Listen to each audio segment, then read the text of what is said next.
Let's go. Let's do it.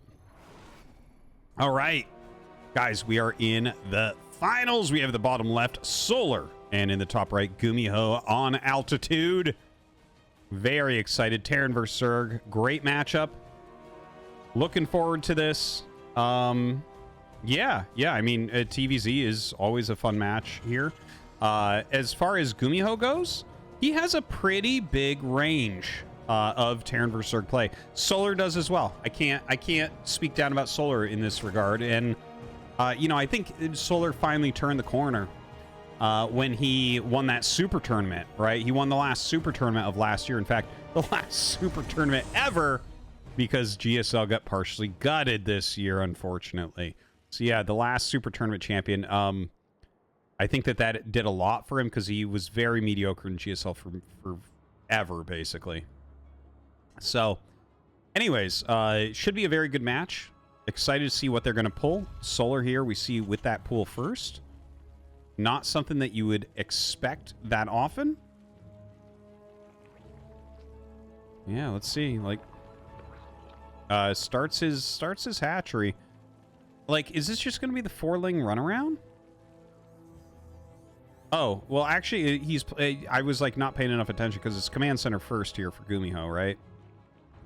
So, a very interesting situation. Now, you look at this and you probably think, well, pool first beats command center first, doesn't it?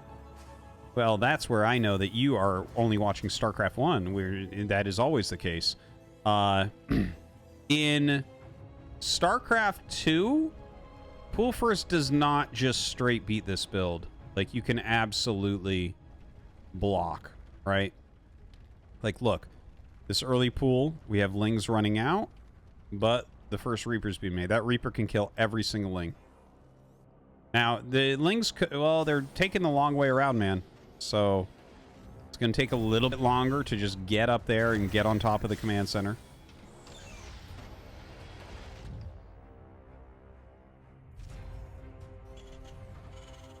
And here come the Lings. He's going to be a little bit unhappy to find this, I think. It's like, oh, damn, that's command center first. Well, maybe I can do something to it. No, I'm thinking better of that. And there's the Reaper. Oof, right? You did pool first, your opponent did command center first, and you literally couldn't do any damage at all. So, obviously, advantage Gumiho. We'll see what Solar does from here.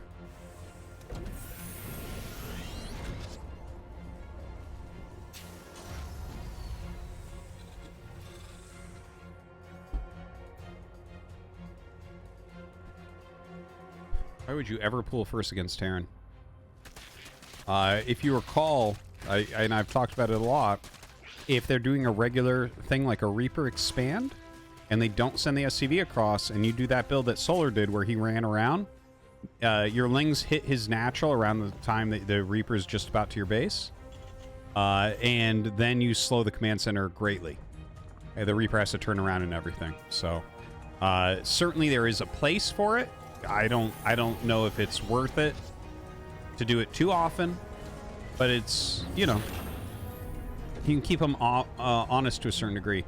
Now, this barracks floating down to get an Overlord kill is very cool, but it also tells Solar a hell of a lot about what Gumiho's doing. Gumiho does not need add-ons from this, and he does not need Marines from this. And in fact, that flies so far that Gumiho is screaming from the rooftops that he's going mech. Which is, you know, that's my interpretation of it. Like, he threw that barracks so far forward, it's insane. Now, you would never float it across the map. This isn't a StarCraft 1 Terran versus Terran. You know, the Queens would just pick it off, and you need it to build add-ons. But as you see, it is going to be mech. And again, I mean, that's what that meant to me. I think that's what that meant to Solar. And it's Gumiho. It's the #1 mech player in the history of the world. So, you know, maybe it's to be expected. A certain amount of games, like, you'll see him play. This is a best of 5. I guarantee you'll see bio out of him as well. Like, he is not a mech-only player, okay? Mech-only is kind of gimmicky. It's a very brave and handsome and honorful, but it's a little bit gimmicky as well, right? You got to be able to play bio also. So you definitely will see bio out of him, but he definitely gave away that he's going mech here, I would say. Now, Cloak coming up for the Banshees, and 2 tech labs. So I think what we're going to see is probably Battle Mech out of Gumiho. He likes Battle Mech recently. We'll see how well he does with it. Battle Mech, for those of you who are wondering, it's Hellion Cyclone, and it's literally active like 100% of the time. It's looking for battles because the Cyclone lock-ons are extremely good against Roaches, Ravagers, Queens. And then the Hellions just keep the Lings off of the Cyclones. Okay, so that's what the role of the 2 units are. But yeah, you're literally looking for battles the whole time, as opposed to an older type of mech where you're hitting like a critical mass of siege tanks, maybe a little bit of harassment, you know, with Banshees and with Hellions, but it's more about getting like an unbeatable comp. This is more about grinding your opponent down, kind of forcing him into gross situations. We'll eventually see, like, Battle Mech never kills a Zerg completely at the top level. Like, you'll never see the Cyclones actually end the game. But you can see the Terran gain advantages. Sometimes against this, by the way, and this would be particularly interesting to see if Solar's going to do it. Sometimes you will end up seeing Swarm Hosts against it. But anyways, eventually you will see Gumiho as well go into siege tanks. He'll go Thors if Hive Tech comes out, because you'll need that against the Broodlords and everything. Or, you know, if mutas happen to pop. Anyways, taking a look here, you can see attack upgrades only from Solar, which is cool because armor doesn't help against mech very much. Getting that Roach speed, getting that Overlord speed. Baneling Nest. That's interesting. And Infestation Pit. Okay. I have seen people try like a more Ling Bane based approach against this type of thing. I don't think it's very good. I have seen people try Fungal against this. I don't think that is super great, but it's not bad. I do think it's going to be Storm Host. Let's see. Solar is someone who actually has done a lot with Storm Host in the past. He's not super known for Storm Host. Oh, it's actually Quick Hive. Okay. Well, I stand corrected. That's interesting. What are we doing with Quick Hive? And it is Infestor. Okay.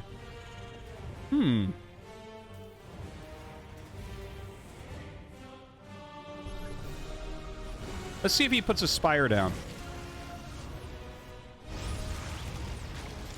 Oh, I'm really interested right now, guys. I'm like, sorry I'm being quiet. I'm running through all the different possibilities in my head of what this super fast Hive means.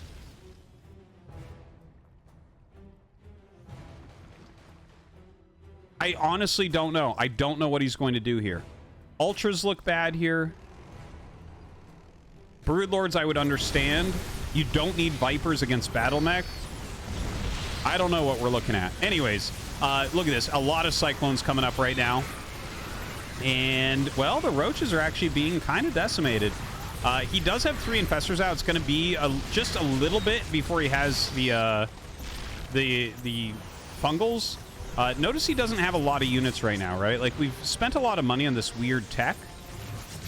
Still not sure what he's doing with it. And this is funny because you might actually see the Cyclones just bowl him over. That would be... Well, I guess once the Fungal gets out, he's going to have a very good engagement. He should have the Fungals ready now. Okay, so we're on Hive. Now, what are we going to see with the Hive? Why did you go Hive, Solar? Please show me. Please enlighten me. What was this Hive for? What was this Hive rush all about?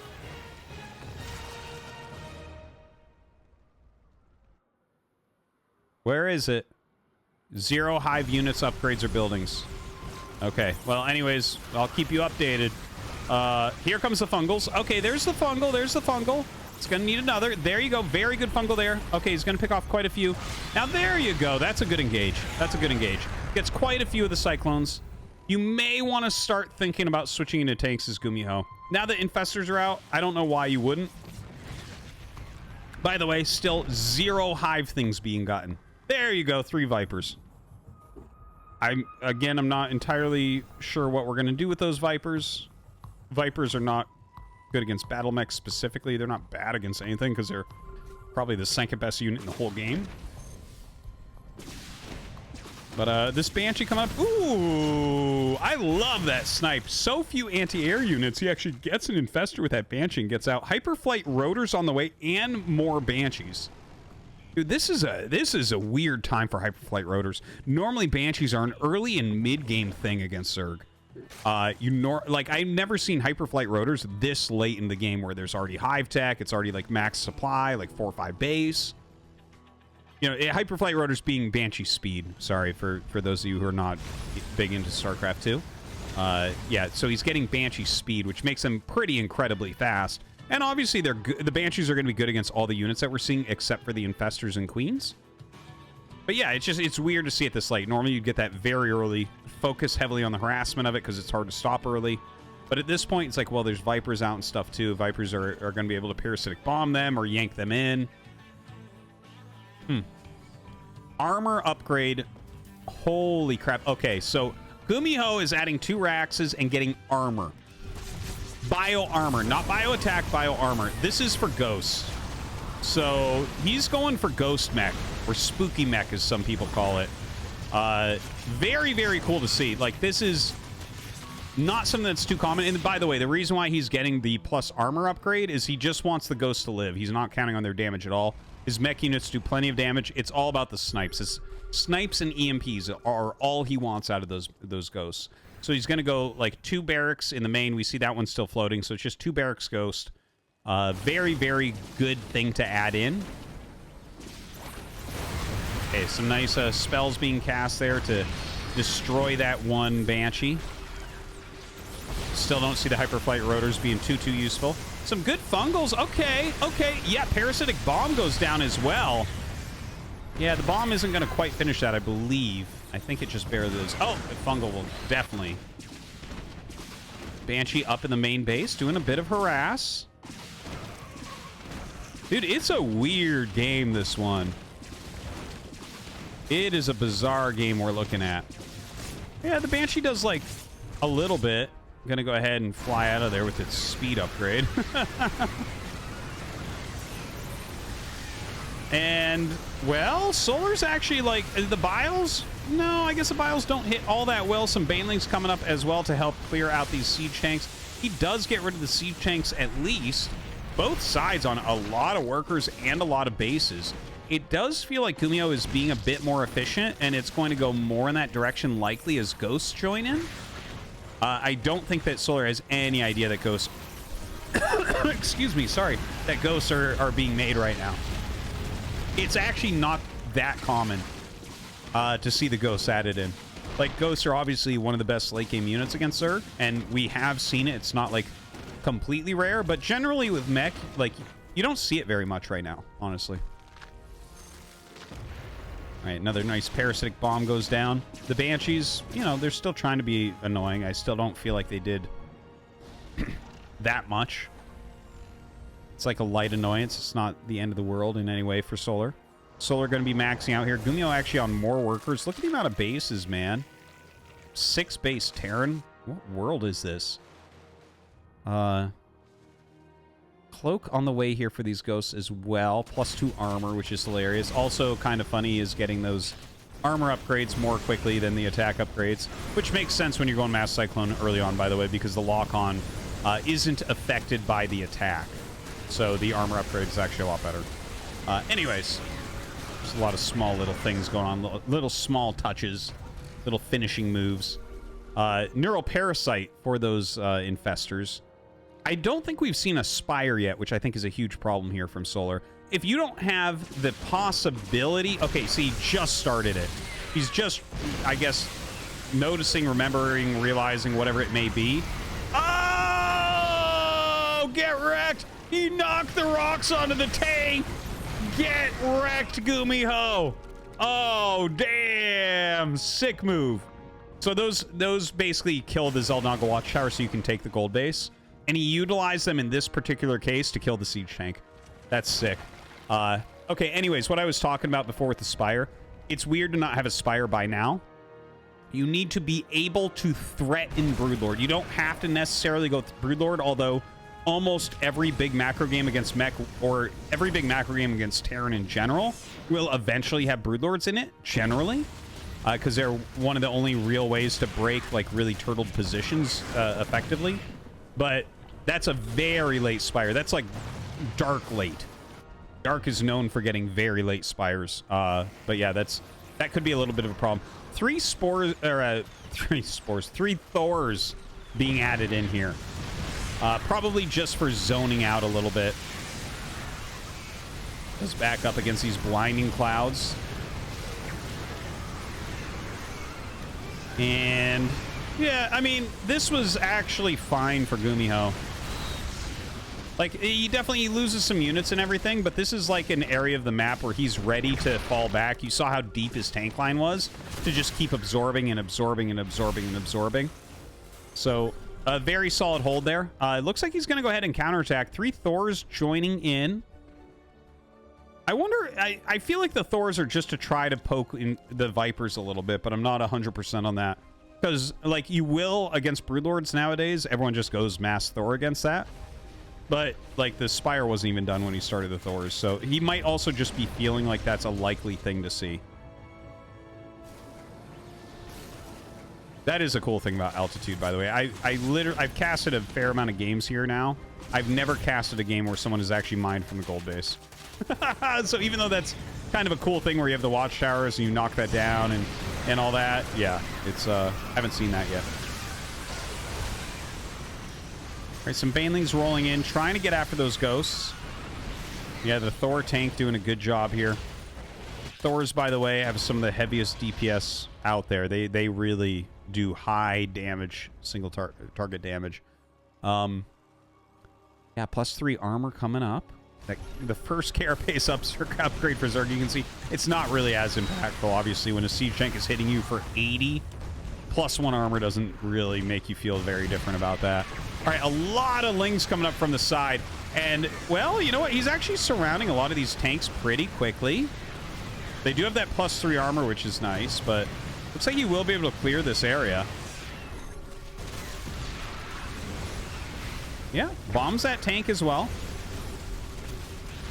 I don't think he's going to be able to get the command center, not quite. Or maybe he will. Maybe he will, actually. Enough units come up to push those ghosts back, so the Corruptor's going to be able to do their job over there.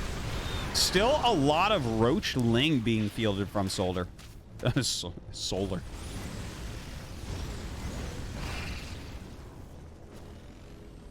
Wow. Okay. Units lost for Solar. 34k against 27k. So definitely some cost efficiency there from Gumiho. Not what you want to see as Solar, but he's playing a somewhat wasteful style. Like, the more Lings and Banes you see, the less efficient it will be, but it can pack a bigger punch, right? So it's not necessarily a wrong way to play, but you gotta actually do the damage. And the thing is, it's like the only positions he's breaking are not even bases.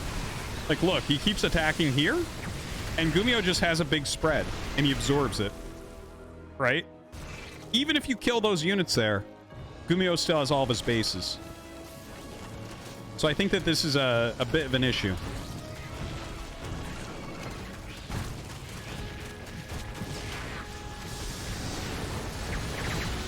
Ooh, some nice snipes go out.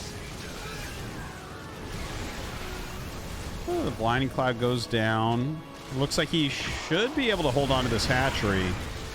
Fairly certain. A couple more tanks come up. Yeah, but as those Lings travel up as well, to be able to push that back. Once again, fighting in this area. I guess maybe he can deny that left base a couple more times. The planetary up. Okay, a couple Broodlords being made. Okay, this is the part that we really got to pay attention to. How many Broodlords are we going to see? Because Snipe counters Broodlords pretty hard. Well, not if the Broodlords kill the ghosts first. But they are really good at attacking into siege tank-based compositions. Right, so there the Broodlords go. They're poking the tanks. Tanks do finish off that hatchery. You notice a bunch of Thors being made. Okay, so this actually could be a little bit of a mind game. Notice how 4 Thors are being made. Right? He only made 2 broods. So if you over-counter, it's not going to be particularly good. Like 2 Broodlords, you don't need 4 Thors to counter that. Right? Like, sometimes you see 10 Thors against, like, Mass Broodlord, and you just, like, kind of slaughter them. But, and the thing is, Thors are good, don't get me wrong, but there are things you can do against Thors. They're great targets for, you know, Abducts. It's a great target for Neural Parasite. Yeah, I guess that's it. It's a great target for both those.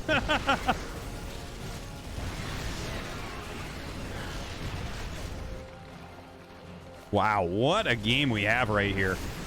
Just an insane, insane game. It does feel to me like Gumiho has an advantage here. I know that you see Solar kind of at bigger supply. He still has a lot of the map. But it's felt this way kind of the entire game, that Gumiho is controlling where the battles are happening. Like, the battles are happening in areas, again, like we saw that area on the left that we had like 7 battles in a row there. And now we're kind of going to the mirrored area on the right. And it's like, okay, well, Solar obviously needs to hold this in between 2 of his bases. But, like, even if he kind of defeats or pushes back Gumiho's army right here, Gumiho's not taking damage. The only one that can take damage here is Solar. Some Lingbane Roach once again there. Oh, loses the hatch at the gold base. Those Thors standing up front, taking some damage for real. The Roaches actually do pretty well against Thors. Look at the 2 Broodlords just wreak havoc still. Dude, the 2 Broodlords. It's amazing how much just 2 have done. So see, there's that Abduct we were talking about before. The Thor is such an expensive unit. To get an Abduct off on one is awesome. Nice snipe goes down, though. Blue Flame Hellions running in for drone kills, but Solar's too quick. Okay, finally these Broodlords are going to die. I tell you, those were some sick Broodlords, though. For being only 2, they did a lot this game. That was a cool little move from Solar, I think. Uh-oh, he left 1 Blue Flame Hellbat. I hope he kills it. Okay, I think he finished it. +3 air attacks here for Gumi. Looks like he's going to get a Raven as well. I can only imagine that'll be for Armor Shred.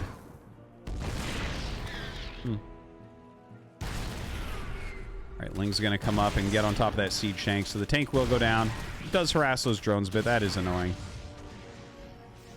Solar is not mining that much right now. That base at 9 o'clock that's under attack right now is really the only healthy base he has left. It's honestly not even that healthy. Solar is maxed out, but it really feels like Gumiho's running away with this now. You can see the income starting to go towards him as well. Yeah, Solar, and the thing is, Solar's composition, like, the way he's been fighting, like, he's taken a lot of good fights, and, well, I don't know if you call it good, but he's pushed Gumiho back a ton of times. It's just his composition. Oh, Jesus. Oh, painful. All right, a couple Neurals go out. You can Neural from underground, so that's nice. Yeah, his composition is not one that can be too cost efficient, right? It was like he was looking for more of tempo victories. Almost kind of like we saw Eric play earlier against Max Packs, where it's like, well, long term this doesn't work, but like it certainly can do well at points in time. And Solar's supply is really falling. You can see that his income is like none. He can't even get up to 100 minerals. His production tab is very, very weak right now. Gumiho just kind of sweeping through. Like, he's going to kill this gold base, and that's it, man. Like, that's it. That's what Solar has. He knows how he has 27 drones there. There's a reason for that. Because he just has barely any mineral patches anywhere. Okay, going to push in here once again. And GG. Gumiho going to take it. Gumiho playing like a boss tonight. My God. Seriously, he is playing so well tonight. And it was good from Solar. Solar did some really cool stuff. No, the tournament's not over. That was game 1. This is a best of 5.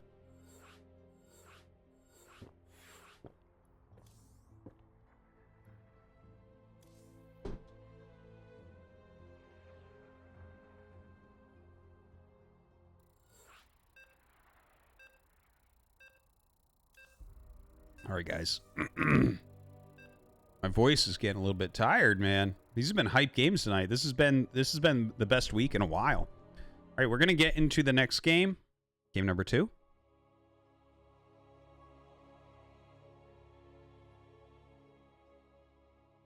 Never guy in the chat.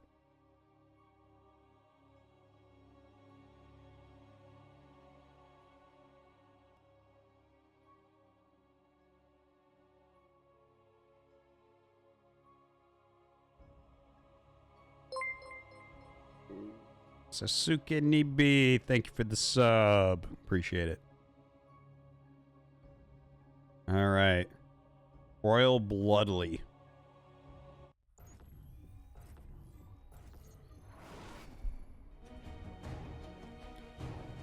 We have Solar in the top right, and in the bottom left, we have Gumiho.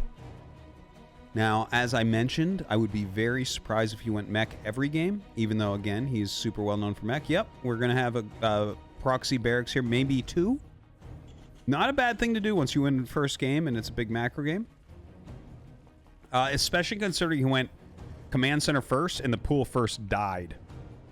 Right? It's an important thing to mention. That pool first failed pretty badly. And definitely got him behind. The Frenchie 2005. Thanks for your sub, man. 13 months. Appreciate it. So there's the 1 proxy racks. Here comes the 2nd. Here comes the 3rd. Nandashimo. Thank you for the sub, man. Thank you for your prime sub. I appreciate that. Welcome to the guys in the chat. Okay, so triple proxy racks. So he's going just straight for a kill here. You're definitely looking to knock Solar out. The Overlord is getting pretty close. But the whole trick on the bunker rush is you make them just beyond where your opponent is going to scout. And there's like a meta behind that too. They keep getting further away. And eventually Zerg reels it back in and then you're so far out it's silly. And he misses the SCV. This is the worst possible case scenario. Literally, this is the worst possible case scenario because he is just outside of vision. So you become more and more sure that there is not a proxy racks. In this case, absolutely. Not only is there 1, not only is there 2, there's 3.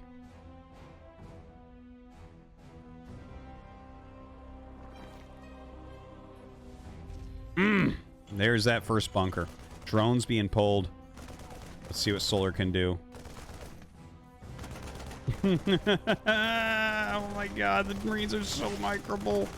And look at this. He is dealing a lot of damage to these drones already. Oh my god. 3 drones already fall. 4 drones fall. Now, Lings are out, but these are StarCraft 2 Space Marines, as Jeff used to say. It's, that's 7 drones dead, man. These Marines so microable. Still has this SCV. It's going to get targeted down by the Queen. Dude, I tell you what. Very solid from Solar so far. You got to hand it to him. Getting rid of those SCVs, not letting a bunker up. Because when the bunker gets up, the game is pretty much over. Double Queen now. He is getting speed. He's actually making drones, so he's feeling pretty confident.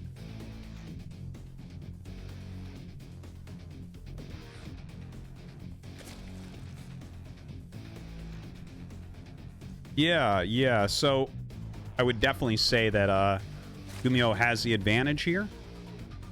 He's getting the command center home. He's actually sending all 3 racks home, not even sending 1 to scout. It's pretty... Oh, that's why.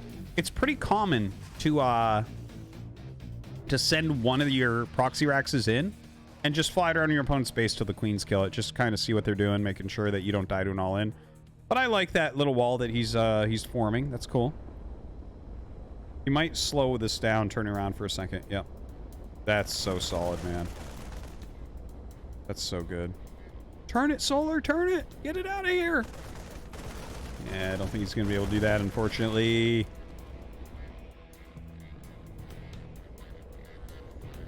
Alright, so doesn't have the full wall. Those are about to be speedlings, but he actually has enough Marines. That's too bad for Solar. Just barely not enough. Seriously. Just barely not enough there. Kind of heartbreaking. That was like an opportunity. If he had Like 4 more lings, I think he actually takes that. Oh.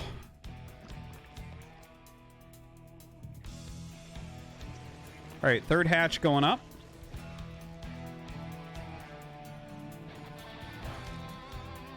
Oh, double factory right now. Okay, so here's something for you. He made an add-on at the natural 3 factory. Okay. Dude, he is faking with that reactor at the front. This is fascinating to me. Oh, you know what? Because he had to turn the command center around, or the barracks around to catch the Overlord, I think that's why he made the reactor. But the reactor sells that you're going bio, I think, pretty well, doesn't it? So if I'm Solar here, I'm preparing a Zergling-based build. And most Zergs don't like Zergling-based builds against mech. Huh. Well, it is mech again, and BLUEFLAME on the way. I was actually thinking when it was just 2 factories that he might just go 2 factory BLUEFLAME. That's a very old build. That's an old MVP build, but it's still mixed in, like, very rarely nowadays. If you think your opponent's going to be heavy on Zergling defense, and you just kind of sneak 2 factory BLUEFLAME and pop out, and you have BLUEFLAME with, like, 6, 7 Hellions. Dude, it just wrecks them. It's insane. But yeah, it looks like he's going to be going directly into battle mech here once again. Got the 2 upgrades, double Cyclone production coming out. That barracks is going to fall.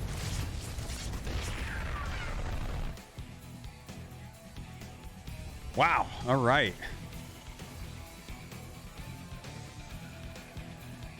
So battle mech once again. There's the Baneling Nest. Oh, he kills it. And now BLUEFLAME will finish. Solar does think that this is bio right now.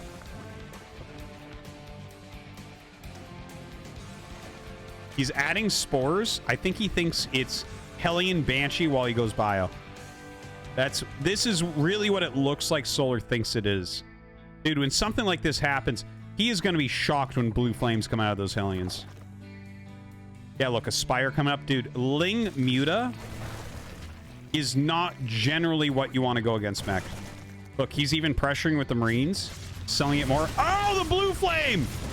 I wish we had Solar's player cam like in GSL right now. I wish we had it.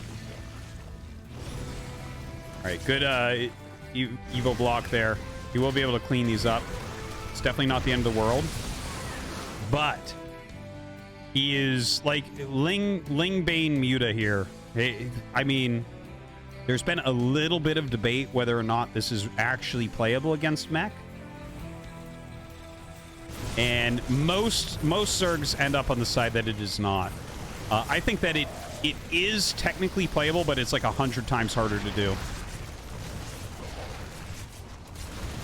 Like, look at this, man. Look at... Oh, my God. Just slaughtering through. Don't forget, it did start with that bunker rush. Although no bunker did get up. A lot of damage being dealt. Gumiho getting so far ahead right now. Oh, my God. I think on Solar's side, like, you might go all in from here just to give it a try. But can you even stop the pressure that's hitting you?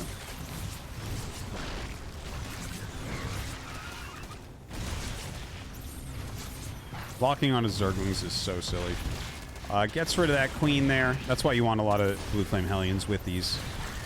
Now, 6 Mutas being made, okay? The thing is, there's going to be a Cyclone for every Muta. It really looks bad. I think Solar's going to GG pretty quickly. What's going to happen is his Mutas are going to get blocked, and he's just going to leave. Gumiho will throw up some turrets and stuff. Look at this. He's making a mine at home. Yeah. GG. Gumiho.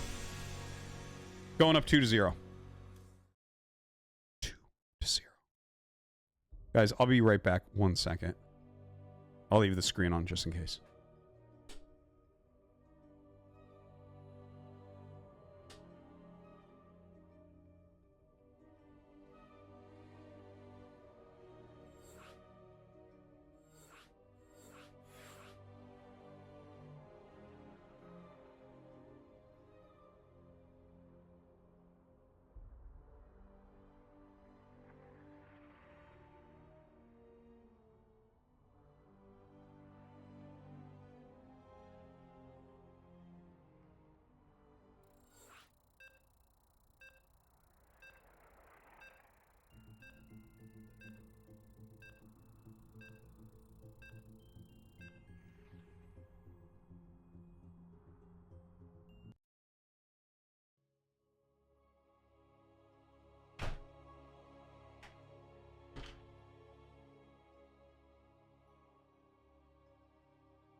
The guys in the chat will never know that I've been here the whole time. Just seeing if they were talking shit on me. I'm back. Let's go. Game number 3, Gresvan. Solar versus Gumiho.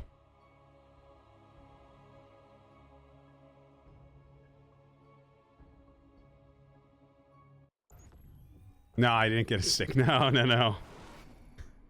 Actually, I was getting a little bit of heartburn. I got a Tums. All right. Bottom right, we have Solar. The top left, we have Gumiho. Yeah, I mean, maybe we do end up seeing him just go mech every game. You know, the thing is, I've seen him do a lot of his bio against Zerg as well. It's very, very good. Maybe he's hitting his stride with mech right now.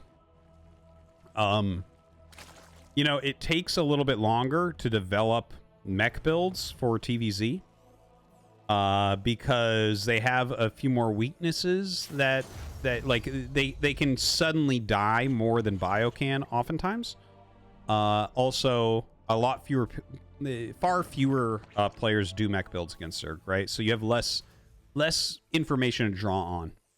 That hasn't stopped Gumiho in the past. Obviously, he's come up with some of the world's best mech builds completely by himself. But yeah, just something to keep in mind, I guess. If he goes mech a 3rd time in a row here, I will be pretty surprised. The fact that he went proxy 3 racks in a mech was pretty surprising as well, honestly. But Solar really was sold that that wasn't the case, and it's not common at all. It's super common after a proxy barracks though to go like Hellion Banshee, which is why I think he threw the spores down. You know, he saw the Hellions. Like, that's very, very common. So yeah, there was a lot going on that game. There's a lot going on. I think if you asked Solar, he'd be like, yeah, I know, I had no idea what was happening. Which happens sometimes, man. StarCraft is a tough game like this. You know, we have players that are just so good as well. You know, players like Maru, Rogue, Serral. You know, in StarCraft 1, players like Flash, and then everyone else. But it's like, you can't win every game. You can't figure out what's going on every game. You will always make mistakes, and you will always misread situations, whether it's because of a mind game or because you misread it or whatever it may be.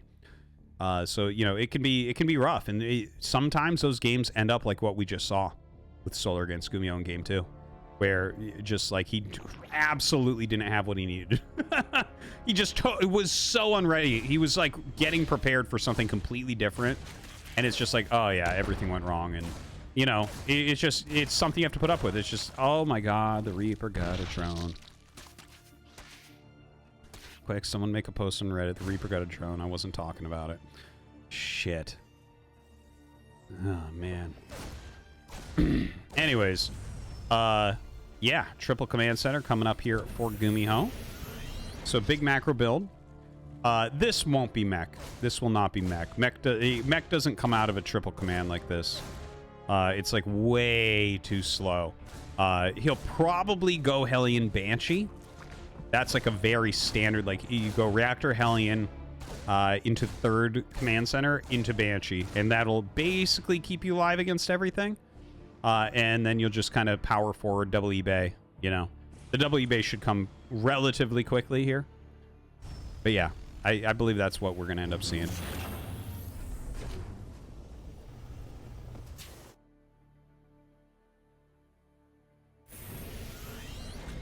So there he goes towards that Banshee. Let's see it. There it is. I want to see him go Hyperflight Rotors, man. I saw like this one game at Katowice where someone went Hyperflight Rotors before Cloak, and it just lit up my day. I love seeing little weird changes to builds like that. I don't think it'll be the case. In fact, you can skip Cloak here. Like, you can go Banshee without Cloak 100%. And just, like, speed your build up in a different area. The Cloak oftentimes doesn't end up doing that much. I feel like it almost never adds damage, and sometimes it saves a Banshee. But it's, like, percentage-wise, it doesn't feel that great. Stim on the way. So, yeah, my original prediction going to hold true. We are going to see at least some bio here from Gumiho today. Now, he's sacrificing an Overlord. He sees it. He sees Stim on the way. Now, I don't think he'll cancel it. It'd be hilarious if he did, but he's not going to. Okay. So, very standard. I have seen people before, when they kill that Overlord, cancel stim and try to go mech. I don't think that's a good play at all, to be honest. It's too slow. You know, you really got to take into consideration, like, the power of something overall, right? Like, the speed with which you can get into something. Some people sometimes ask questions when they're watching, like, oh, why can't he do this at this time? And it's like, dude, if you do that, you're giving your opponent so much room, because you can't do anything for so long, and so it's just bad for that reason. Even though you're theoretically going towards units that could counter his units, it's like, well, no, now he's got an additional base and took no damage and, you know, was able to just macro up better, and, you know, those are the small things that make these huge differences.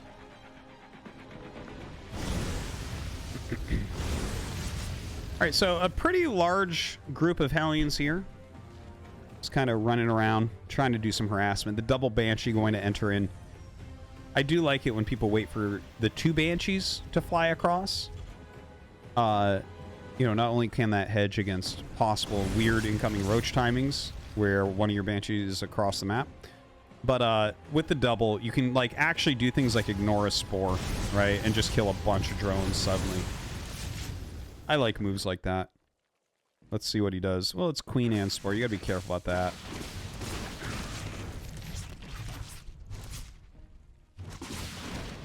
Yeah, gonna put some damage on that Queen. Harass the gas a little. Okay. Ooh. Nice micro on both sides. Queen gonna start poking that again. Removing some of the creep with the Hellions. I feel like that's an underused maneuver. We do see Hellions remove creep, but not as much, or at least not as aggressively as we ever see Bio do it. But this seems like a pretty aggressive creep removal, honestly. I almost feel like it would have been proper to just go north and let the Queens kill two Hellions to kill those. But I guess he got them anyways, actually. Never mind. Good call from Gumi. And look at this. He's going to get on top of these Queens. Oh my god, man. Some insane play. Gumiho is looking so strong tonight. It's kind of ridiculous. Look at how far back he has the creep. This could end up being a scary position. The creep is still, like, pretty far out there. The Bio up in the front. Okay, he does have Baneling speed, so you'd assume he's just going to hold this. Yeah.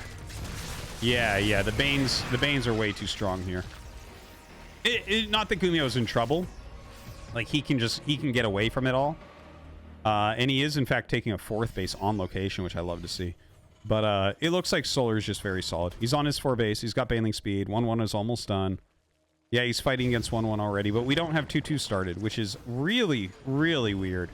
That's a huge mistake from Gumi. Where the hell is his armory? He's adding a second factory, so you know he needs it.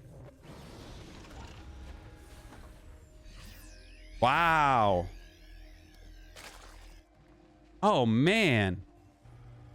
Okay, I guess he already had his army. He just wasn't starting the +2. Definitely needs to get that started, though. This is, like, incredibly important. When you're playing Ling Bane against Bio, like, you don't want your opponent to get ahead of you on upgrades. And it looks like he will get that started, but 2-2 gets started right afterwards. So he could have had, you know, some room for an advantage there. It's okay, though. This is not the end of the world for Gumiho. He lost the, you know, minute upgrade advantage or whatever, and it just went even instead, which is, you know, whatever. Now a little bit of harassment going on.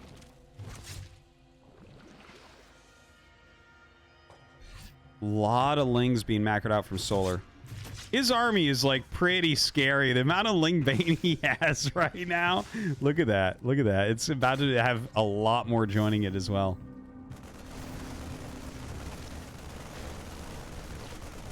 Good creep clearing. He really has controlled the creep this game. Look how little... This is, like, the least creep I've seen a Zerg of this caliber ever have. It's kind of insane. All right, Solar does clear that little group there. A little bit of harass coming down to that 4th base. Gumiho just holding a very uncomfortable position here for Solar.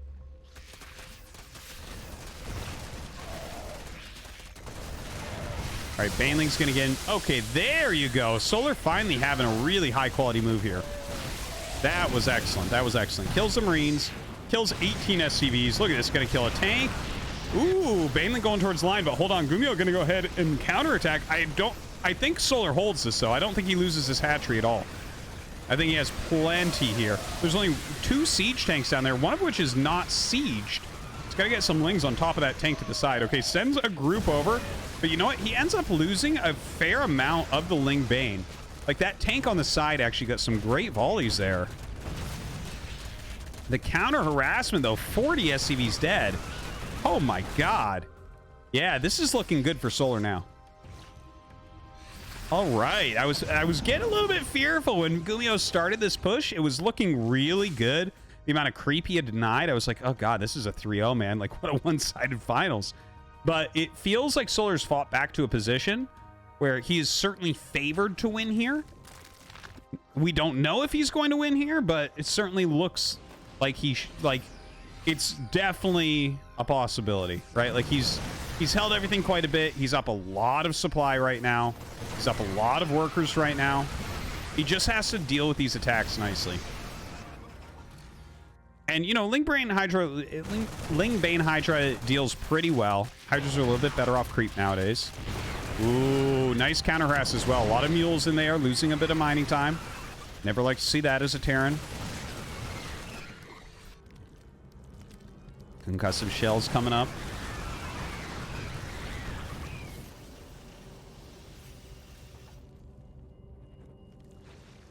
Okay, look at the amount of tumors he has there, man. I was just about to say, like, you really need to work on this creep spread because that's what's making this really hard for Solar. Gumiho comes up and he's suddenly on a hatchery because you don't have creep spread anywhere. He's denied it all already. Now look at this position. He's going to kill that hatch. You can't save that. You can't. He's not even trying. And I think it's the right choice not to try. You don't want to just waste stuff. Like, if you can't save something, don't save it. Keep your army together. Build a bigger army. Have a better fight later. Solar is taking another base. He is going to go ahead and try some counter harassment here. No, that third. Pretty well defended at the moment. Look at the army supply for Gumiho, by the way. Since he's lost so many SCVs, he's actually having a stronger max here. Although he does have to make a couple depots to finish that off 188. That crucial 188 supply block. Oh, no. All right, a lot of siege tanks getting sieged up. There are 3 Vipers. Okay, that's a really great blinding cloud. Those are amazing blinding clouds. Oh, my God. Oh, my God, those blinding clouds. Just insanity. And Solar is going to clean that army almost completely. Well, he cleans that army completely. There are reinforcements coming up.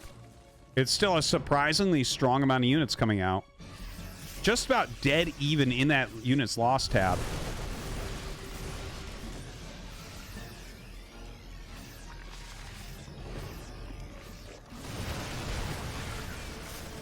All right, another attack in here from Solar, just trying to swat down these Terran armies while he takes more bases. He is taking that top right corner. Damn. Looks like Solar going to be able to surround everything off. I'd actually love to see him target down some of the medevacs, but that doesn't matter. GG. Solar going to take the map. So now we're at 2-1. Gumiho's advantage in this best of 5. Great series. Great series. Game 1, absolutely fantastic. Game 3, I thought was quite good. Definitely had some back and forth there. It actually felt to me, with the creep denial and the initial push to that low ground position, that felt like Gumiho. I was like, oh, Gumiho might finish this off in the next 5 minutes. But Solar did a great job. His counterattack with the Ling Bane into the 4th was really, really strong. He killed some tanks. Did a bit more harassment on the 3rd. You know, kept some of Gumi's units back. That was good stuff. Good play from Solar.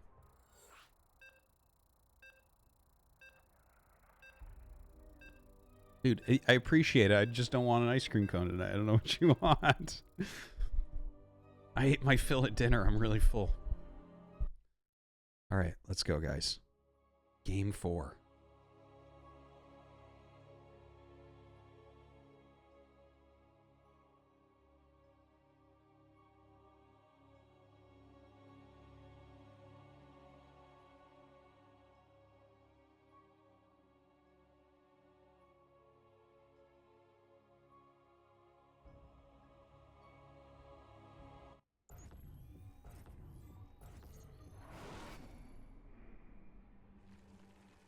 All right, in the top left of Neo Humanity, we have Solar. In the bottom right, we have Gumiho. I'd love to see a cheese here. There was a really cool cheese we saw at Katowice on Neo Humanity behind the gold minerals. It might have even been Gumiho who did it. I want to say it was Gumiho that did it, but maybe I'm misremembering.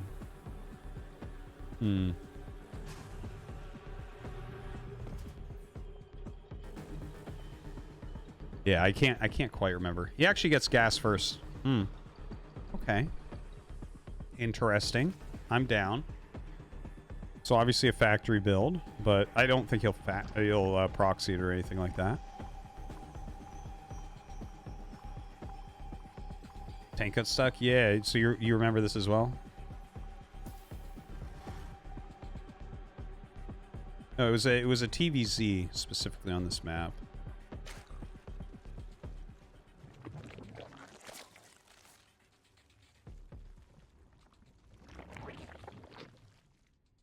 All right, so while we kind of wait for this to get started, guys, thank you for watching.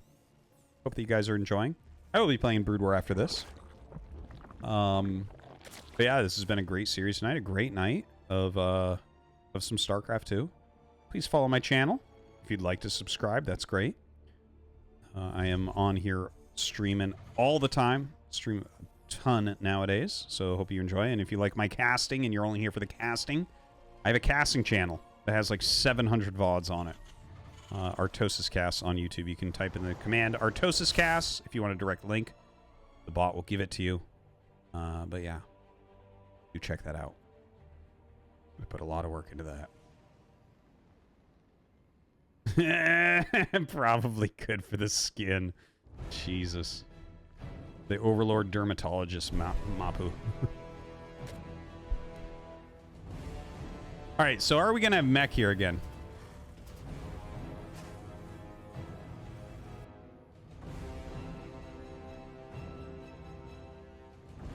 That's actually like the only thing I'm kind of sitting here waiting for is to see.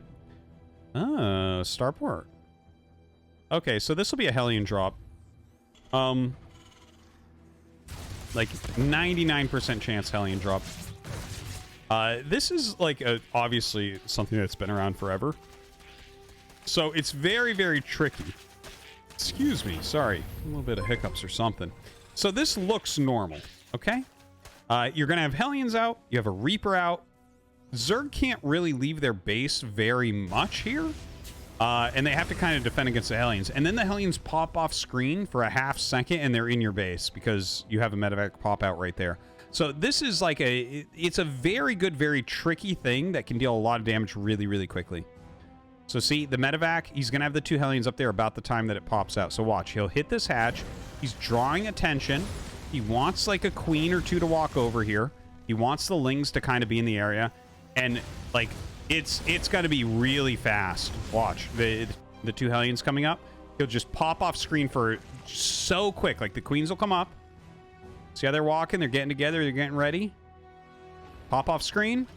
It's like, oh, where'd they go? Well, he knows a queen is coming. I guess he just backed off. And it's like, no, dude. You're about to lose a bunch of drones. And look at that. It's right in the shade, too. Brutal. Really good build to pull out here, honestly. Wasn't something I was really thinking about, but I mean, this is... Hey, look at that. He kills 6 drones, like, instantly. That's already really good. Now, it's not game-ending for Solar, but you have to be happy. He has a Liberator coming out as well. That's kind of neat. More Hellions still being produced. I'm interested to see what the Liberator gets done. I mean, it's here, so you may as well make it, right? So Liberator going towards the main. Drops the Hellions here. I wonder if this is to just confuse him while he sends the Liberator up. Like, you need to defend both locations. Oh, and he actually just turns around and sieges up the third base. Okay, that was kind of clever. Because you think he's going for the main. And it seems like Solar has basically defended everything, right? It seems like everything is kind of running out for Gumiho. And honestly, Solar is still on a pretty healthy drone count. 52? Yeah. I think it didn't deal quite as much damage as Gumiho thought it would. Honestly, I thought it would do a little bit more than that too, but it didn't feel like it was terrible. It didn't feel like an utter failure or anything. Getting a Viking as well. Not too surprised about that.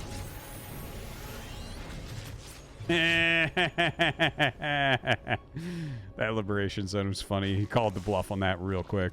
Okay, double Evo versus double eBay coming up. So we are transitioning into a macro portion of this game. The action is going to die down a lot.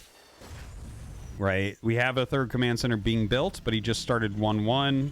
His stim just started. He has no more real harassment on the map. Solar over here just started his 1-1. He's droning really heavily. He'll definitely take a fourth base right now. But yeah, this is where the game slows down for a minute, right? We had all that crazy action, and now it's time for both players to just kind of jump forward. And they have to jump forward as greedily as they can, as quickly as they can. Gumiho, because he doesn't want to be left behind, and Solar, because he wants to, he blocked everything. It's time to get to the next stage of the Zerg evolution.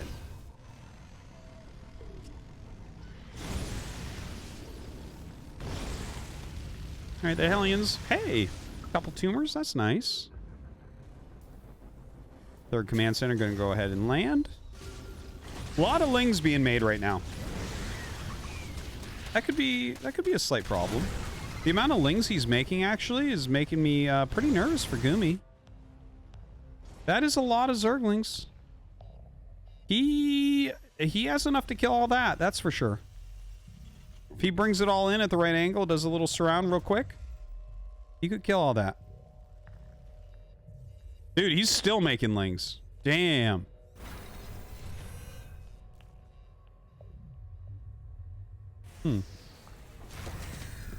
What? What are we doing? Oh. Did he land that to shut off vision for Zerg so his Hellions could come up? I don't know. Am I giving him too much credit there? Okay, well, this is kind of an interesting attack. Just goes through the wall. Honestly, that wasn't that good from Solar. He made a lot of lings, and for that to be what he did with them, feels a little bit off. Not a fan of that moment. Not a fan of that moment. Oh, look at that. That's so cute. The Liberator and the SCV working together. Liberator protects the SCV, and the SCV gives vision.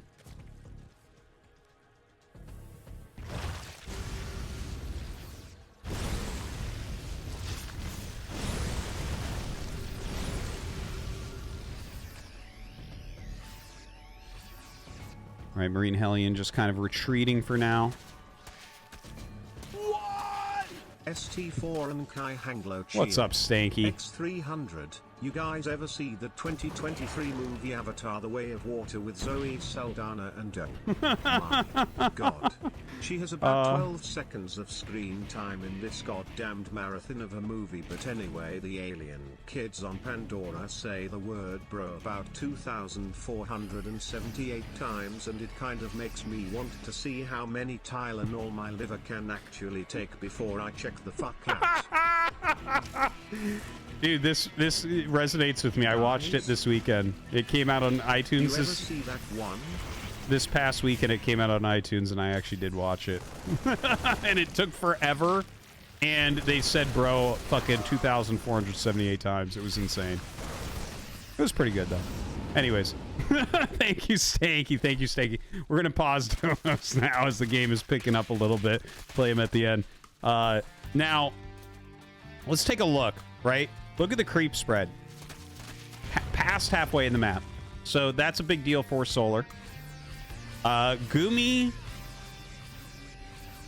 not in, like, he's not playing poorly, right? He's got his 2-2 coming right up. +1 vehicle. He has that second factory started. Adding a lot of tech labs right now. Now, the Spire and the Greater, the Hive are finishing, rather. So the Greater Spire can start right away. Definitely going to want to do that, I would say. Why else would you time that as such?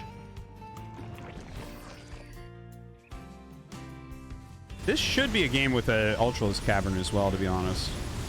Like, if you're not adding an Ultralisk Cavern, I really don't know why. Like, you don't necessarily need to use it right away, but why not get those upgrades? Like, you have 3-3 on the way with your Lings, and Ultralisks use those exact same upgrades, and you're playing against Bio, so, like, there's likely going to be a position where you can go Ultras at some point.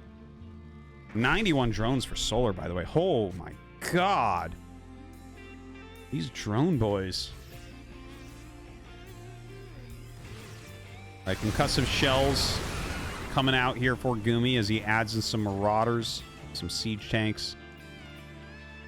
This is actually turning into kind of interesting compositions, right? So this is like Bio Tank, right? It's light tank. It's light tank, so I don't want to overspeak on that. But look, the Ghost Academy is just halfway done now. And he's going to be playing against, like, Broods.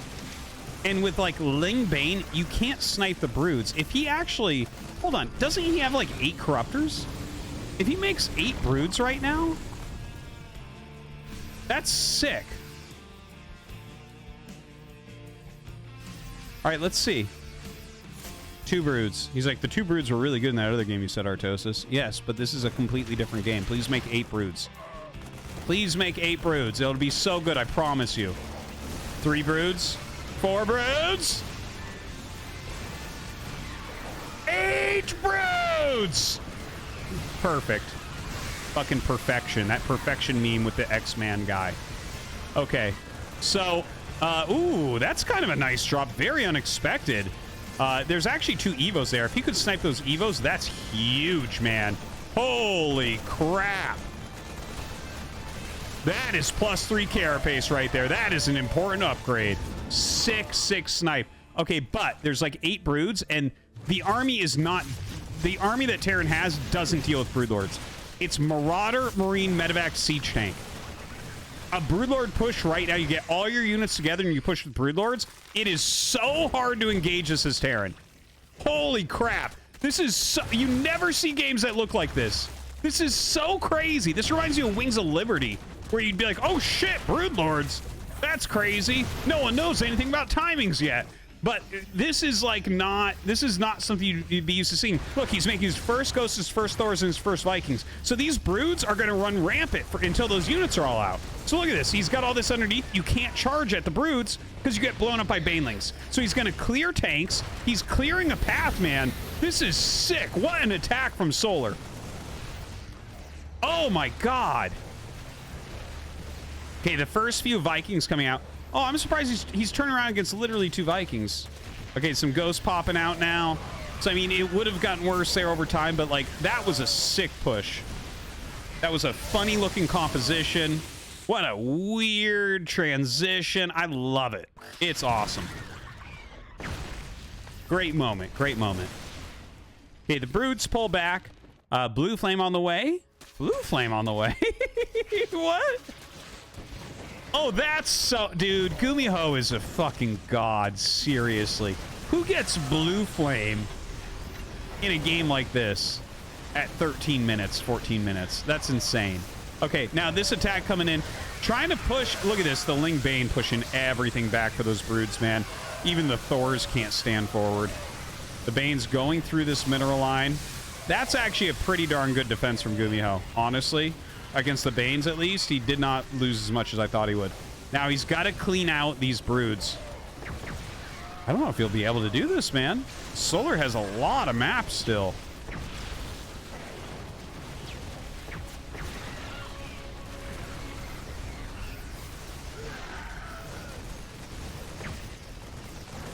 Dude, wow. Okay, so he kills that off. Anyways, I'm still... Sorry, I'm still sitting here thinking about the fact he was getting Blue Flame a moment ago. It's still melting my brain. It's like one of these... We're exhausting every single insane idea that can exist in the game type of moment. By the way, there are those Ultras that I was talking about before. He's making 5. He's getting Chitinous. The Ultras Cavern was a little bit late, so it's going to take a bit to get Chitinous, plus the speed upgrade, whatever the hell that's called. Bigger legs, I don't know. But yeah, those are going to do very, very well here, I think. There are some ghosts which are very good against ultras, but I think with the amount of lings and banes you have, and the creep spread is still very reasonable, that the ultras will do well, especially if Gumiho tries to attack. Ultras are one of the ultimate defensive units. They're so good on creep, it's insane. And of course the new ultra as well, which is super strong. New ultra, of course, being they made it a smaller size. It was much bigger before, so they don't bump into shit and get stuck as much. All right, here we go. Attacking in. Gets a pretty good blinding cloud off there. Only a small portion of his army was fighting on the right side there for a moment. He sent like 3/4 of his army to kill one siege chink on the left, which was a bit of a mistake. And now you see him kind of walking around. He's stuck behind Ravagers and walking around this stuff, trying to get into the army. The Ling attack in the natural looks kind of deadly. I guess he's killing stuff that doesn't matter as much. But this was like a pretty wasteful attack. I don't know that it matters. Gumiho seems to be on the edge of destruction right now.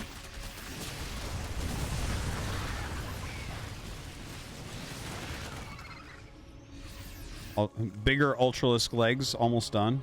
Anabolic synthesis? Are you fucking kidding me? Who named this stuff?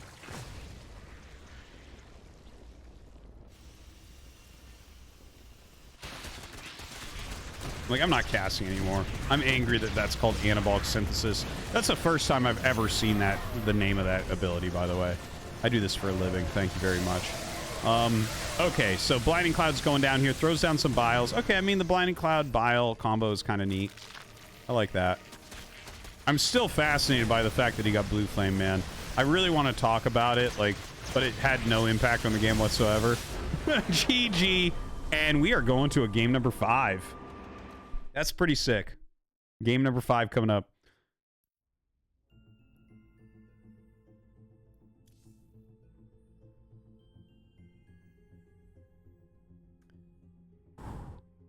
Yeah, no, the Blue Flame, it had this modern Brood War feel, because, you know, Brood War hasn't had patches in 23.5 years or so. So, like, with Brood War, you get every little unit gets tried in every little way. And, like, I have never seen Blue Flame at that time in a game that looked like that. But he had a reactor factory, and it looked like he just wanted to utilize it for some harassment on drones. Like, I think that's literally all he wanted to do, was just pop out a few Hellions and run around and harass drones, because the map is kind of big and there's expansions everywhere. But, like, we never see a move like that. Like, there's so much shit going on, but I think he had that idea. I think that's probably what he was going to do, but it's fascinating to see, because it's just like, well, you have +2 vehicle attacks, and you're getting Blue Flame and, like, making Hellions. Hellions don't scale. They become terrible late game when you get these huge armies. Obviously, with mech, you'll continue to make them, but you won't make them with anything else. So to see them re-added into a biocomposition that late in a game like that with Hive Tech out, it's just so beautiful and fascinating, and you just got to wonder, like, what are we doing? What is this for? What is your idea here? You know? Because something like that, you never know. Something like that could become standard later on. You don't know. You don't know what fucking crazy thing's gonna occur. Brood War, we just started using Valkyries this year all the time. All the fucking time. It's crazy, right? So you never know what's gonna come up in StarCraft. Anyways, very cool. Huge fan.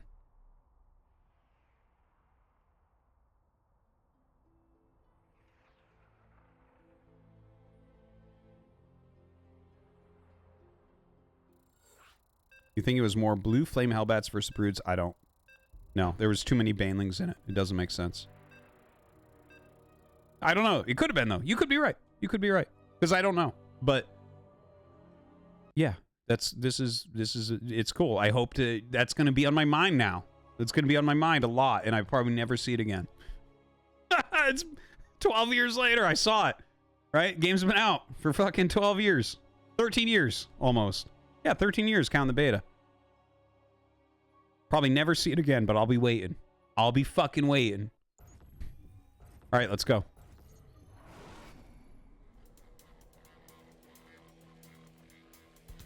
Solar. Gumiho! All right, we're on Babylon. Game 5. This is it, guys. This is where it's decided.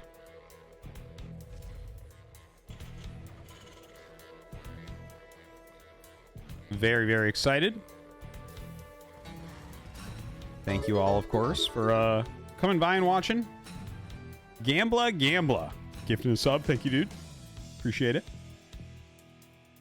What?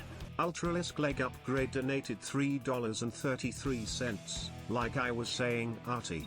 The Ultralisk have the upper body, and you have no legs. You got a problem building her legs.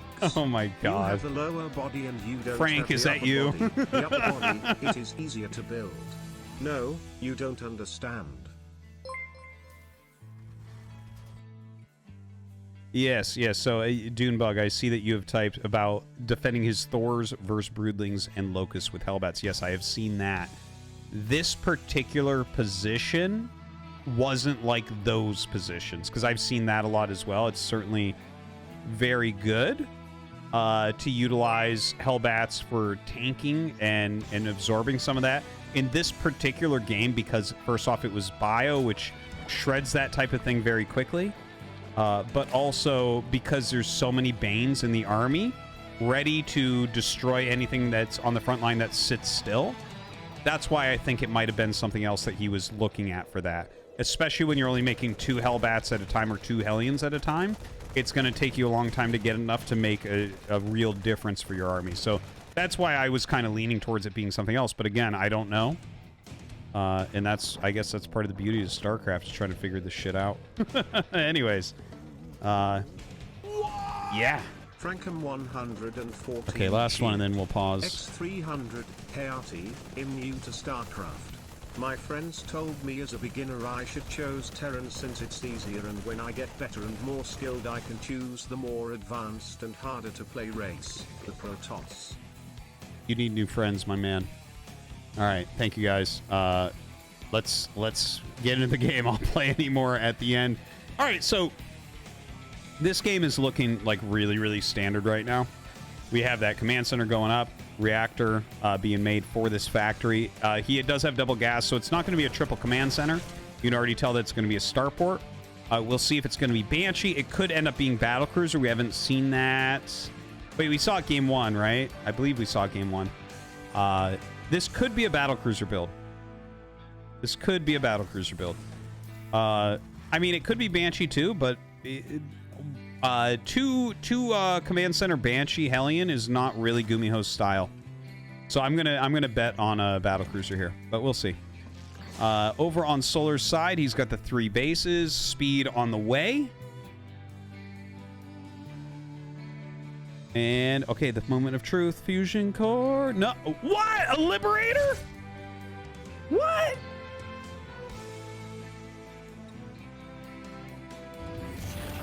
What? Dude, I don't know what this is. This is crazy. Why are you getting a Liberator right now? Oh my god. See? Like, I mean, there's so much crazy things going on. Okay, so he's going... Everything else looks like reasonably normal. He's getting into 3 racks. Like, you know, just going to start massing up a little bit.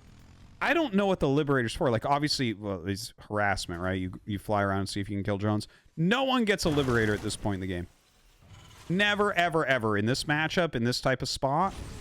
Like, this is... Everything looks like kind of normal. So, I don't really understand what the Liberator is going to be able to find.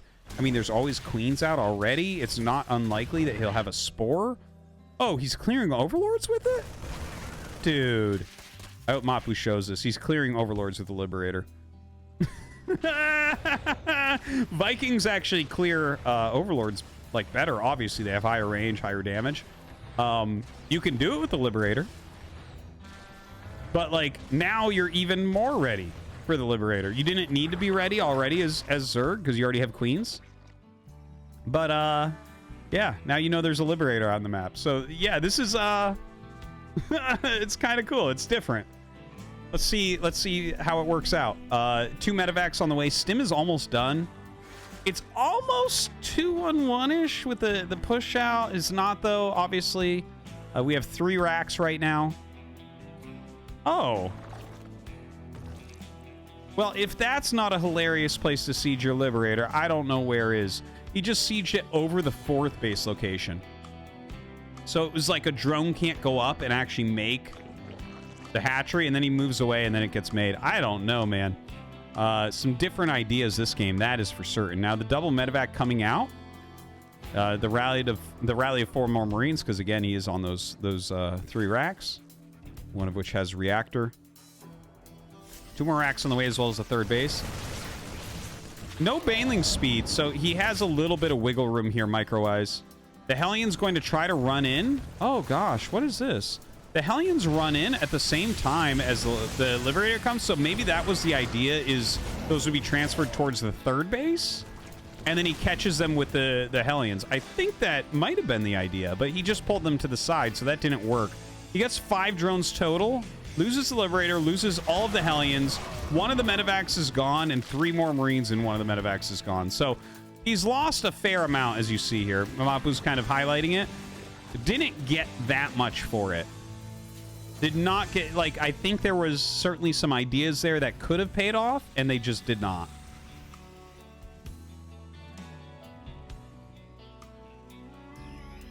Yeah, is Gumiho going to regret not going mech a little bit more here? Winning those mech games and having a hard time elsewhere, unfortunately. Here's the thing, though. You know, it can definitely look that way.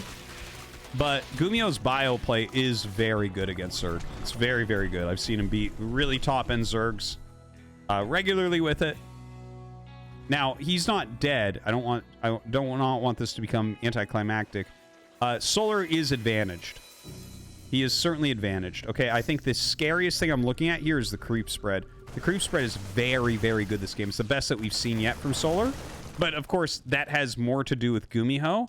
He was focusing more on drone harassment and less on creep control. So it looks like... oh, he actually saves the tank. I did not think he would get that out of there, but he actually saves everything, so that's kind of nice. Just going to fly back towards his 3rd. Solar continues to lay down a ton of creep tumors everywhere. He's already, at least in one area, past half map. Up to half map in a lot of the other areas, too. Second factory coming up for Gumi. And it's actually a Hydralisk Den. Okay, so Hydra range going to start immediately. So Solar going to get into this kind of like defensive Lingbane Hydra position for now. Drilling Claws. Huh. Okay, so I talked about this in the other game where it was Lingbane Hydra, about how I really like 2 siege tank, 2 factory siege tank, 2-2, max out.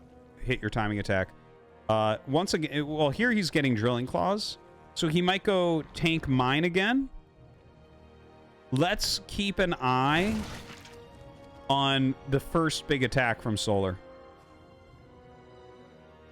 That, I think, because that's what really was screwed up before. And if I'm remembering correctly, that was Solar versus Gumi, wasn't it? Am I completely crazy? No, I don't think so. Yeah, that was. Okay, so 3 mines at a time. Okay. Not sure. Does he have intel on the Hydras? I mean, he must have seen them, right? Well, that's only Lingbane right there. Hydra speed, not done yet. Hive on the way. Don't forget, these Hydra builds can switch into Lurker.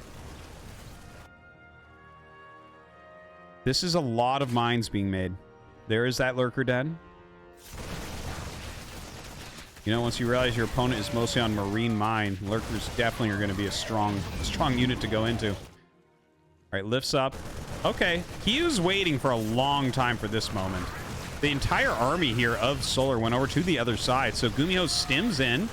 And honestly, the Lings are slowing him down a lot. He's killing a ton of Lings basically for free, and he will end up getting a lot of drones. So that was an excellent tactic. He drew everything to the left side, and those were all sitting in the top right outside of vision, and just stemmed it straight down for damage. Good stuff. Good stuff. All right, now, he must have 10 mines with Drilling Claws. I want to see what he's doing here. Like, what is... Okay, he makes a big spread. Oh. Wait a second. Okay, so I think if Gumiho is going to spread like that, his idea has to be to take bottom left and just pressure this general area. Right? That's the only thing I can really think of. Because that's like a funny, like, minefield, basically, that he put out. You don't normally see plays like that. You don't normally see a lot of things that Gumiho does.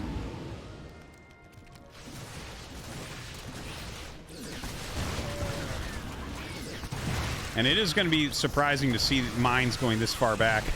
Again, really, this is not very standard stuff. But that is a lot of Ling Bane coming in, which is pretty standard stuff. So Gumiho has to be very careful not to get blown up. All right, he's getting rid of some of this creep. Look at this. Okay, Parasitic Bomb goes down. Going to go ahead and split off that medevac. Very good choice. Oh, no, it goes forward for the heals. It takes a lot of damage right there. These are not getting home. That's for sure. And yeah, this part doesn't matter too much. It's like whatever, kills a queen. This little drop in the top right, not going to work out. He's been utilizing that area a lot this game to great effect, but as Solar takes that base over, going to be a lot harder to get in. Floating that command center down into that bottom left corner as expected. Looks like he's going to start some more command centers as well. Oh, the sensor tower. That's kind of... I don't know if he meant for that. Like, is he trying to pick that off? Maybe.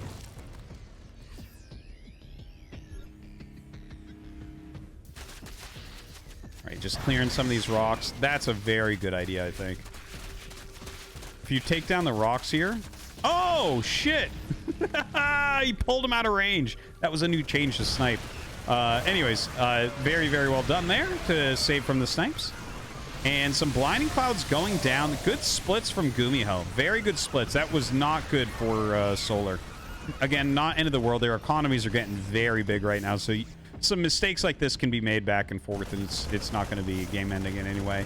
By the way, Nidus Worm coming up.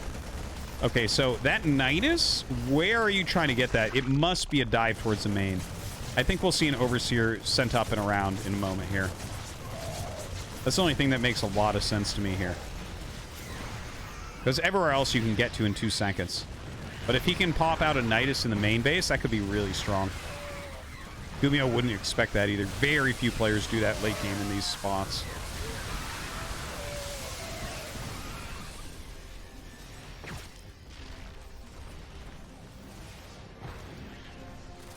$94 drones. That is a serious economy from Solar. Good bank. Gumiho, not max. You know, it gets scary at moments like this. He still has 72 SCVs. He has good mining.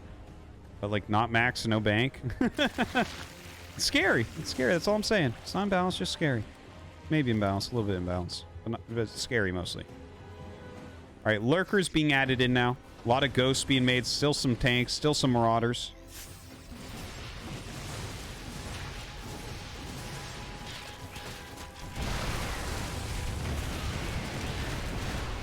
All right, in come the Banelings. Goodbye. Goodbye, Planetary. If he wants it to say goodbye. Yeah, he does want it to say goodbye. And there it goes. That is such an annoying thing. You literally can't save it. There's nothing to be done. It's just you see it, you're like, oh, he wants to kill my building. Okay.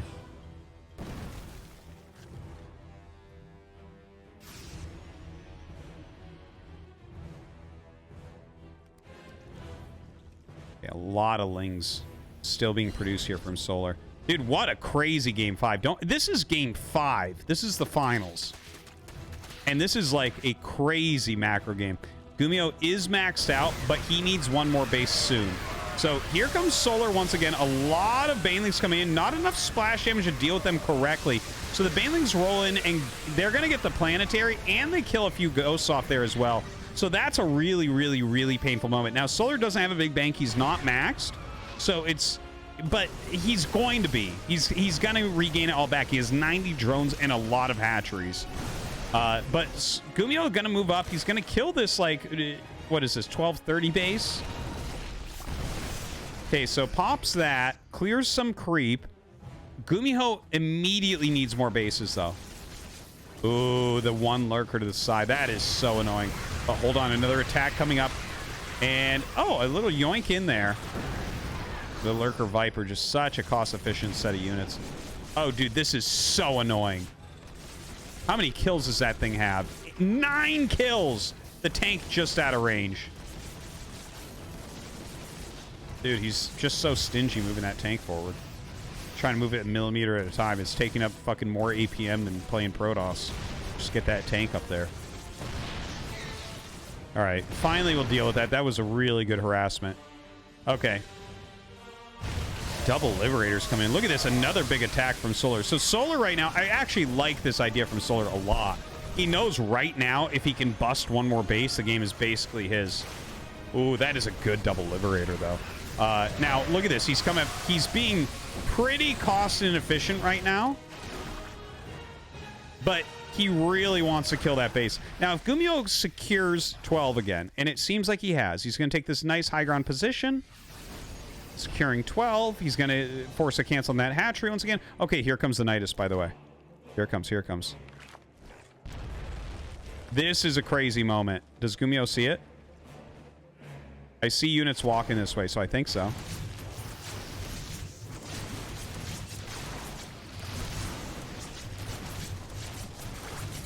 Dude, what is happening here? Oh my god. Lurkers popping out. Oh, that's annoying. Okay, some decent snipes. Okay, maybe not end of the world. Not end of the world. I like the idea, but it definitely didn't work like he wanted. I think you have to pair that with an attack somewhere else. Like, maybe use Lings out of there and attack elsewhere, or if you use Lurkers, I don't know. I don't know. You don't want to, like, throw the game or something. He had the building. He wanted to use it. It seemed like a good idea, and I guess it just didn't work out that well. Okay, so now this is, like, an important moment, okay? They're both maxing out again. Neither of them really have a bank. It is... Look at Gumiho. He's so much more efficient. Holy crap. Dude, he's 50% more efficient than Solar is. But Gumiho does need to think about another base, because those bases, his entire line of bases on the left are gone. Like, basically, there's almost no minerals left. 12 o'clock is his only good base, that base that we were just looking at right there. So he needs another base, and I think that this, like, 1 o'clock-ish base, or 12:30, whatever it is, that's the spot, I think. I think he has to take that, and he has to hold that. Now, this base is getting low. He can't save this. It's a planetary. So anytime that Solar wants to kill it, he can. Ooh, loses one ghost there. But yeah, look at that. 20 SCVs down. Yeah, you can't save a planetary, man. All right, nice little flank on the retreating army. Gets a few units there basically for free. And I don't know that it's worth re-expanding there. This is getting a little bit worse for Gumiho, though. Look at his workers are doubled. 44 to 88. Oh, my God.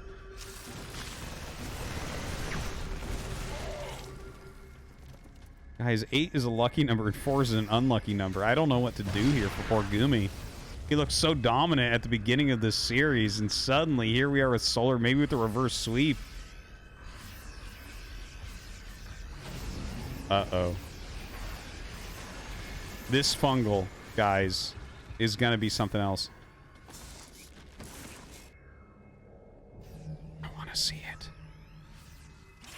I want to see that fungal. He's being so patient with it.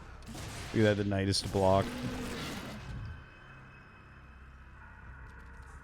Yeah, Gumiho is so defended right now. But, like, I can't stress this enough. He has to get another command center mining immediately, and he can't lose it. Like, this game is going to go so heavily against him and, like, so quickly, guys. Okay, that's a messy attack, but... No, that's it. That's just a messy attack.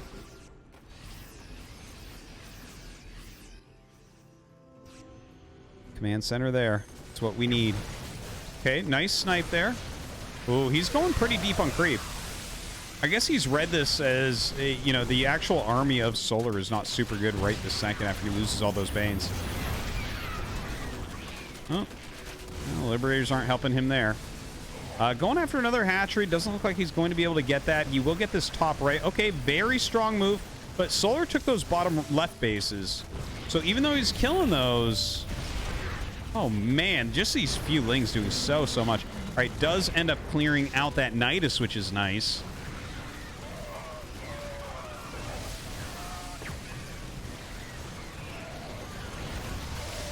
Man. Gumiho will just hold on here.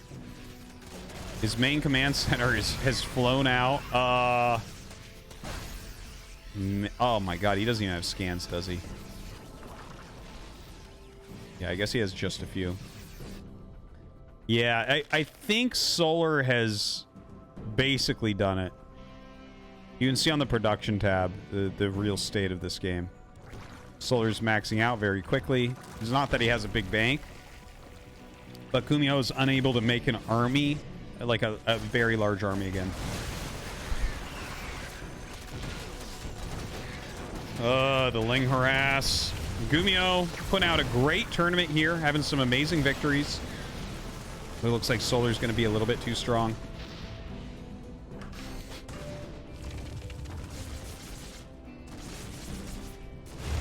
Yeah, we see that this is really the death throes here of Gumiho.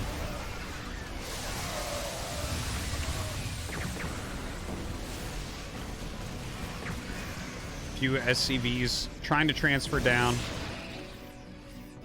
He's not mining anymore. 12 minerals remain. Down 100 supply. Gumiho just trying to hold on. He knows that the mineral patches are light on Solar as well. But I think it's just like these ghosts would have to do so much work. It doesn't even compute. Yeah, look at that income, man. The thing is, Solar's income, you see that the level is very high, but it won't actually last there that long. Oh my god, that fungal. Oh my god, those fungals. That's it. That has got to be it.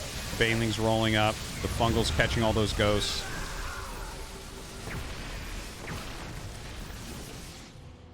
Yeah.